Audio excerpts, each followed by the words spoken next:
Hello and welcome to our discussion on whether or not the world will end in 2023. It's a question that has likely been on many people's minds, as we've all heard various predictions over the years about the end of the world. But before we delve into the topic at hand, let's first take a look at some of the previous predictions that never came true. One example is the prediction that the world would end on December 21, 2012, which was based on the Mayan calendar. This prediction garnered a lot of attention and even spawned a Hollywood movie. However, as we all know, the world did not end on that date. In fact, this wasn't the first time that a prediction of the end of the world has been based on the Mayan calendar. Similar predictions have been made throughout history, and yet the world has continued to exist. Another prediction that never came true was the Y2K bug, which was a concern that computers would malfunction when the calendar rolled over to the year 2000. Many people stockpiled supplies and prepared for the worst, but ultimately, the Y2K bug turned out to be a non-issue. This is just one example of how predictions of future disaster can lead to unnecessary panic and fear. So why do we have this tendency to predict catastrophe? It's likely due to our innate fear of the unknown and our desire to be prepared for any potential threats.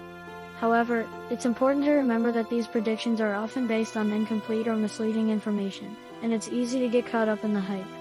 For example, in the past, some have predicted the end of the world based on various interpretations of religious texts, while others have claimed that it will be caused by an asteroid impact or a massive solar flare. Another factor to consider is how these predictions of future fear can be used to control and influence people in the present. Some may use these predictions to gain power or manipulate others, whether it be for personal gain or for a larger agenda. For example, in the past, governments and religious leaders have used the fear of the end of the world to maintain control over their followers. Now, let's address the main question at hand. Will the world end in 2023? While it's impossible to know for certain what the future holds, it's important to remember that the world has faced many challenges and disasters in the past and has always managed to recover and rebuild. There's no doubt that the future will bring its own set of challenges and uncertainties, but it's important to approach them with a measured and rational mindset, rather than succumbing to fear and panic. In conclusion, while it's natural to have concerns about the future, it's important to remember that the world will not end in 2023 or any other specific date. We will continue to face challenges and uncertainties, but as a species, we have proven to be resilient and capable of adapting and overcoming obstacles. Thank you for joining me in this discussion.